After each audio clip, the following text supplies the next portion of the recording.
When's the best time to buy a bird?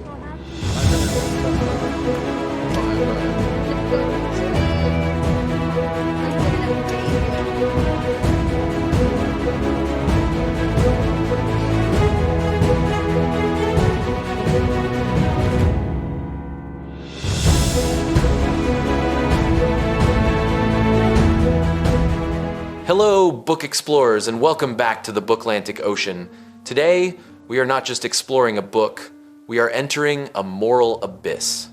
We are descending into one of the most beautiful and most dangerous novels ever written, Vladimir Nabokov's Lolita. Let's be unequivocally clear from the start. This is not a love story, it is a confession. It is the meticulously crafted, self-serving testimony of a monster, a pedophile, and a murderer. The genius and the danger of Lolita lies in the fact that this monster, Humbert, is given the voice of a poet.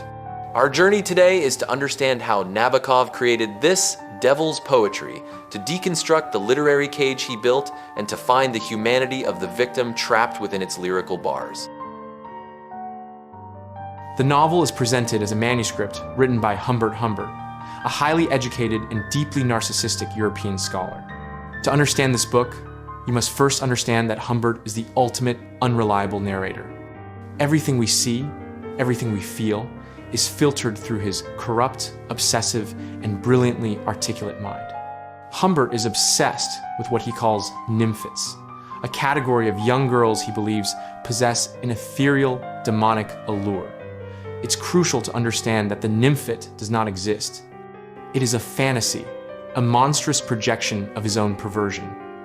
He isn't in love with a person. He's in love with a grotesque ideal he has invented. This is the central pillar of his self-deception and the prison he builds for his victim. Humbert's story begins as he arrives in the small American town of Ramsdale. There, he becomes a lodger in the house of Charlotte Haze, a lonely widow. He has no interest in Charlotte whatsoever until he sees her 12-year-old daughter, Dolores Haze. In his twisted logic, Humbert sees Dolores as the perfect embodiment of his nymphette fantasy. And so, he sets a trap. In a move of calculated evil, he marries Charlotte Haze for the sole purpose of gaining access to her daughter. He becomes a stepfather, weaving himself into the fabric of their lives, all while harboring the most monstrous of intentions. He's a predator masquerading as a family man, and the suburban home becomes his hunting ground. The central and most harrowing part of the novel begins after Charlotte's accidental death. Humbert becomes Dolores' sole guardian. He pulls her out of summer camp and begins a long, restless road trip across the United States. This journey is the physical manifestation of Lolita's imprisonment. The endless chain of identical motels and roadside attractions becomes a moving cage. Through Humbert's self-serving prose, he attempts to paint this as a romantic, if complicated, escapade. He describes the American landscape with poetic beauty, all while meticulously detailing his systematic abuse and isolation of Dolores. Nabokov's genius here is in forcing the reader to see the horror through the beautiful language. We see Dolores' childhood being stolen. We see her spirit slowly being crushed. Humbert controls her completely. Her money, her contact with the outside world, her very identity. He calls her Lolita, a pet name that erases the real person, Dolores Haze. As their journey continues, Humbert becomes increasingly paranoid. He is haunted by a mysterious figure who seems to be following them, a man who eventually helps Dolores escape. This man is Claire Quilty, a playwright and a figure even more depraved than Humbert himself. Quilty is Humbert's doppelganger, his shadow self. Where Humbert is a covert monster hiding behind a mask of intellectualism, Quilty is an overt one, a predator who operates in the open. His pursuit and eventual theft of Lolita drives Humbert to the brink of madness, turning the hunter into the hunted. Years after her escape, Humbert finally tracks down Dolores. He finds her living in a modest home, pregnant, and married to a kind, simple man. And in this single, devastating scene, Humbert's entire fantasy shatters.